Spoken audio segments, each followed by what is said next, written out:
বিসমিল্লাহির রহমানির রহিম। 2024 সালের বিদায় অনুষ্ঠানের মঞ্চে উপস্থিত সভাপতি, অভিভাবকবৃন্দ, শ্রদ্ধেয় শিক্ষক শিক্ষিকা মণ্ডলী, আমার স্নেহের ছোট বোনেরা ও আমার সহপাঠীবৃন্দ, সবাইকে জানাই আমার আন্তরিক শুভেচ্ছা ও সালাম। আসসালামু আলাইকুম। স্কুল লাইফ মানে স্পেশাল কিছু ফ্রেন্ডস, পরিবারের বাইরে আরেকটি পরিবার, অসংখ্য স্মৃতির একটি গল্প।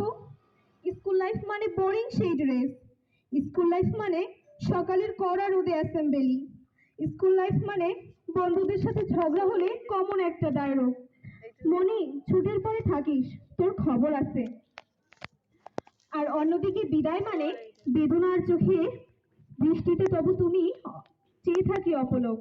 হে সুনামধন্য বিদ্যাপীঠ, তুমি কত সুন্দর বা দৃষ্টিনন্দন জানি না, তবে তোমার সুখ্যাতি অঞ্চলব্যাপী। তোমার মতো স্বনামধন্য একটি শিক্ষা প্রতিষ্ঠানে শিক্ষা পেয়ে সত্যি আমরা গর্বিত। তোমার যে মনোরম পরিবেশে অবস্থান, কোমলমতি পাঠদান, তা আমাদের অন্তরে স্বর্ণাক্ষরে লেখা থাকবে।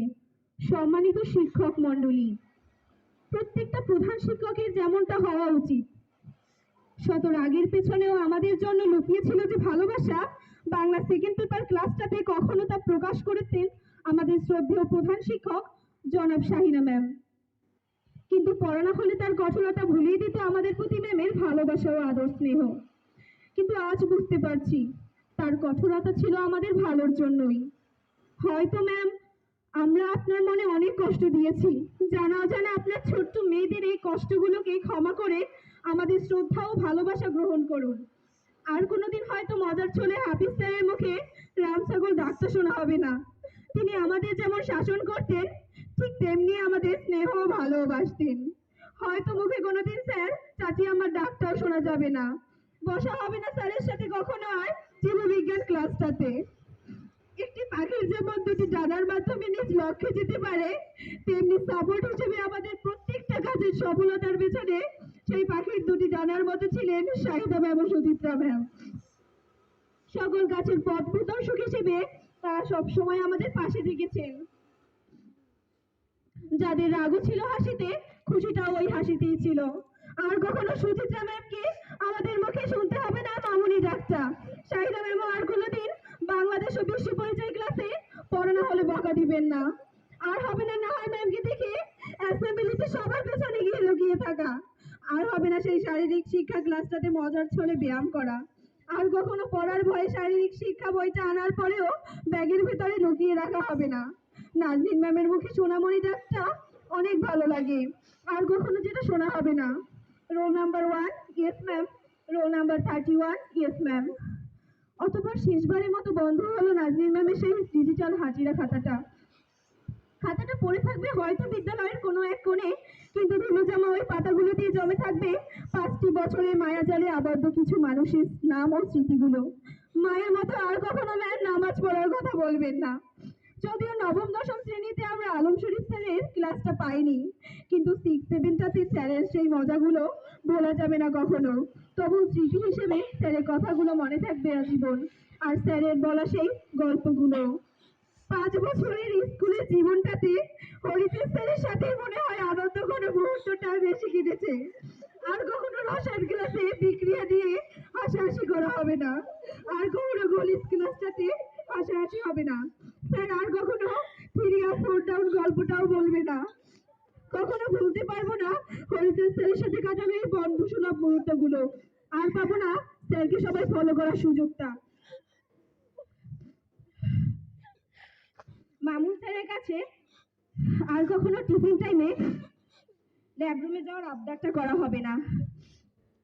আইসিটি ক্লাসটাতে কখনো স্যারের প্রশ্নের উত্তরটা ইশারা দিয়ে একজন আরেকজনকে বলে দেওয়া হবে না। নূর মিয়া স্যারের ক্লাস মানেই তো দাগানো সেই পড়াগুলো সম্পূর্ণ মুখস্থ করা, আর পড়ানো হলে 5 মিনিট দাঁড়িয়ে থাকা। যে পড়াগুলো আজও আছে ধর্ম বইয়ের পাতায় দাগানো। লিমানা ম্যামের সেই পৌরনীতি ও ইতিহাস ক্লাসটা মিস করবো অনেক। আর কখনো ম্যামের পৌরনীতি ক্লাসে প্যারামিলিশিয়াকে প্যারাসিটামল বলে হাসাহাসি করা হবে না। পড়া হলে ম্যামের বকাটা আর শুনতে হবে না।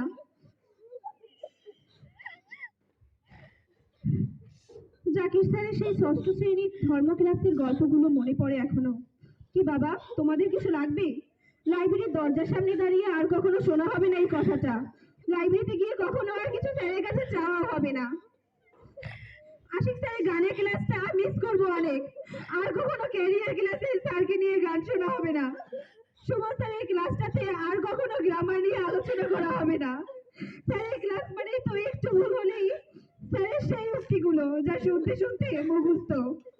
হবে না কখনো স্যারের দেওয়া সেই টিকিটগুলো নেওয়া। সদ্য ডিম থেকে বাচ্চা বের হলে যেমন উঠতে না শেখা মা পাখিটা খাবার মুখে তুলে খাওয়ায়, ঠিক তেমনি আপনারা আমাদের শিক্ষা দেওয়ার চেষ্টা করেছেন। অনেক কথা বলার ছলে আসল কথা হয়নি বলা। পিতামাতার মতো হয়তো কখনোই আপনারা কোনো অভিশাপ দিবেন না, তবে জানা অজানা যত বেয়াদবি আর ভুলগুলো করে আপনাদের মনে কষ্ট দিয়েছি, তার জন্য আজ সত্যিই খুবই অনুতপ্ত। আজ বুঝতে পারছি আপনাদেরকে আর ফিরে পাবো না কখনো। ফারুক কাকার কাছে আর কখনো হবে না লুকিয়ে লুকিয়ে বাড়তি একটা বইয়ের আবদার করা। নুর ইসলাম কাকার সাথে আর কখনো রাজনীতির কথা নিয়ে মজা করা হবে না। হবে না টিফিন টাইমে ঝর্ণা আন্টির সাথে গল্প করা। মাইদুর কাকার হ্যান্ড রাইটিং এর প্রশংসাটাও আর সুযোগ পাবো না করার। রাজীব কাকাও না সকালে ঘুম থেকে উঠে আর দ্রুত ক্লাসরুমটা খুলে দিবেন না। স্নেহের ছোট বোনেরা, আর তো হবে না তোমাদের সাথে পথ চলা। আমরা তোমাদের কতটুকু দিতে পেরেছি জানি না, তবে তোমাদের থেকে পেয়েছি অনেক শ্রদ্ধা ও ভালোবাসা। একসাথে চলতে গেলে কিছু ছোটখাটো ভুল হয়েই থাকে। তোমরা আমাদের এই সকল ভুলগুলো ক্ষমার দৃষ্টিতে দেখো। মিথিলা, আফরোজা, পাখি, মৌমিতা, সানমুন, মাইশা, স্বর্ণা, সামিয়া আর আনিকাদের মতো